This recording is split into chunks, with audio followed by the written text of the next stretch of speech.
बड़ी मेहनत करके अपने पत्नी को पढ़ाए हैं इसीलिए।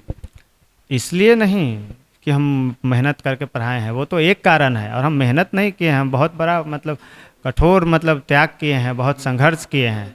और वो मेरा प्यार है, मैं उनसे प्यार करता हूँ ना, ऐसा तो है नहीं कि आज किसी और से प्यार कर लेंगे, कल किसी और से प्यार कर लेंगे, चाहे जो भी बन पड़ेगा मुझे। मैं ये मेरा कहीं से कोई ये नहीं है कि उन अपने पत्नी पे या उनके पत्नी के परिवार के सम्मान पे किसी तरह का मैं आपत्ति उठा रहा हूँ या उंगली उठा रहा हूँ, नहीं।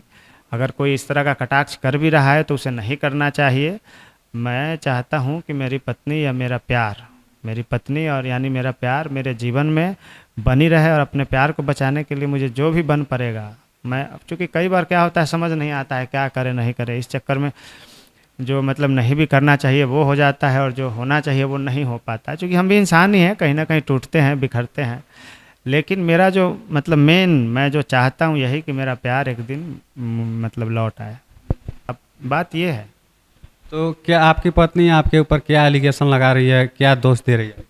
उन्होंने जितने भी एलिगेशन लगाए थे या दोष लगाए थे, वो तो जब केस ही ख़त्म हो गया तो एलिगेशन ख़त्म हो गया, बात समझिए। अगर वो एलिगेशन सही हैं या सही थे तो उनको वो सिद्ध करना था, माननीय न्यायालय तो उसके आधार पर खुद तलाक दे देता ना।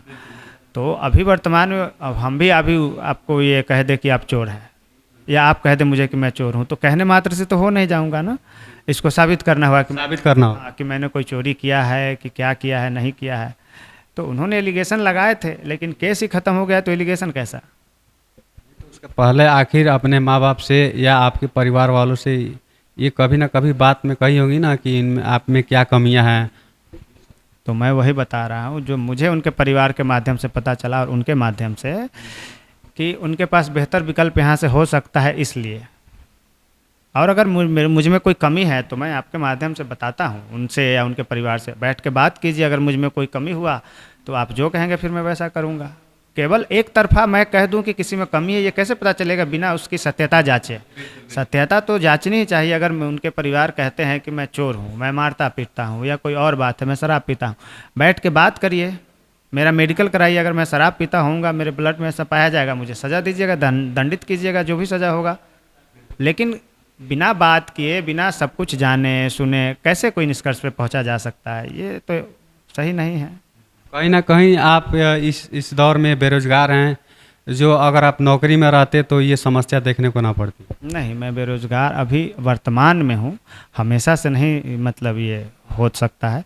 अभी मैं शारीरिक रूप से ऐसा हूँ कि कोई काम कर पाने में ये हूँ, ऐसा नहीं कि मैं रोज़गार नहीं कर सकता हूँ या कोई व्यापार नहीं कर सकता हूँ। अभी समस्याओं में हूँ, बात समझिए। तो अभी जैसे समस्याओं में हूँ मैं गिरा हुआ, मैं पढ़ा लिखा व्यक्ति हूँ। और जो आप कह रहे हैं कि बेरोजगार हैं, अगर मैं कुछ नहीं भी करूँ, किसानी भी करता हूँ, तो भारत के 50% से ज़्यादा परिवार किसानी पे डिपेंडेंट हैं। समझिए, हम लोग किसानी करना, खेती बाड़ी करना को एक रोज़गार मानते ही नहीं है। जबकि आज के तारीख में आप अपने देश में देखेंगे ऐसे बहुत सारे पढ़े लिखे लोग हैं जो अपना नौकरी छोड़कर मतलब खेती से जुड़े हुए, खेती बाड़ी से जुड़े हुए तमाम वैसी चीज़ें लाते हैं, उसमें नया प्रयोग करते हैं और वो काफ़ी सफल हैं। जैसे मत्स्य पालन में हो सकता है, मुर्गी पालन में हो सकता है, टेक्नोलॉजी के साथ खेती कर रहे हैं और उसमें सफल भी हैं। और शायद ऐसा करना भारत को मजबूत करने के दृष्टिकोण से काफ़ी ज़रूरी है। परंपरागत स्रोत पे, परंपरागत तरीक़ों से पहले जैसा खेती किया जा रहा था उस तरह में और अभी में अगर हम परिवर्तन नहीं लाएंगे तो हमारा उपज उतना नहीं होगा और हमारी जितनी जनसंख्या है उसको नहीं खिला पाएंगे। तो अगर मैं खेती बाड़ी भी करता हूँ, नए तरीके से पढ़ा लिखा आदमी हूँ, तो भी मैं बेरोजगार कैसे होऊंगा। मैं अभी वर्तमान में समस्या में हूँ, तो समस्या हमेशा तो ये समस्या और ये सिचुएशन नहीं रहेगा, कभी ना कभी तो इससे निकलूंगा। तो रोज़गार के लिए बहुतों सारे ये हैं, प्रयास किए जा सकते हैं, आदमी सफल भी हो सकता है। किंतु ज़रूरी ये है कि पहले वो जिस ये समस्याओं में फंसा हुआ है उससे निकलेगा तब तो करेगा ना कुछ।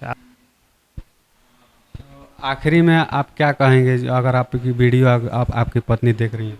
मेरी पत्नी या उनके घर वाले देख रहे हैं तो बैठ के विचार कीजिए कि सही क्या होगा, मेरा क्या दोष है, मेरा कैसे गलती है। और इस वीडियो को देख रहे समाज के सभी लोगों से हम अपील करेंगे कि उनको, मेरी पत्नी को और उनके परिवार को समझाया जाए थोड़ा सा उनसे कि हाँ, मतलब ठंडे दिमाग से इसको विचार करें। वो पश्चिमी चंपारण के रामनगर थाना क्षेत्र के दिवलिया के रहने वाले लोग हैं, दिवलिया सिगरी बिगरी ऐसा करके नाम है उनके गांव का, और उनके पिता का नाम श्री सुनील प्रकाश राव है। तो एक बार समाज उनसे अप्रोच करे, बात करे कि जो उचित है और जो सही है वो होना चाहिए और अपना सही निर्णय ले। और कुछ गलतियों के चलते आप सारी समाज में जितने भी महिलाएं पढ़ रही हैं या उनकी हस्बैंड उनको पढ़ा रहे हैं, तो उनको बदनाम करने की कोशिश ना करें। जी, नहीं सारी महिलाएं ऐसा नहीं है ना, अब 2-4 ऐसा होगा तो इसके लिए हर एक महिला से उनका अवसर छीन लिया जाना कि नहीं उसको नहीं पढ़ाना लिखाना है, ये गलत होगा। बिल्कुल पढ़ाया जाना चाहिए महिलाओं को, लेकिन हाँ डिफेंस में नहीं भेजना चाहिए। अब मुझे ऐसा लगता है कि डिफेंस में जाने से परिवार टूट जाता है।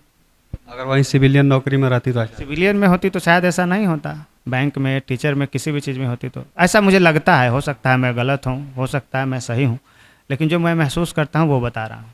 कौन सी पोस्ट पे है आपके? सब इंस्पेक्टर के पोस्ट पे हैं, अहमदाबाद एयरपोर्ट पे पोस्टेड है।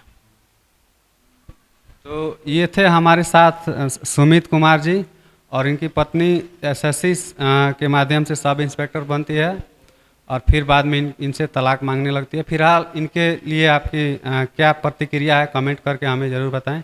मिलते हैं किसी नेक्स्ट वीडियो में, तब तक के लिए धन्यवाद।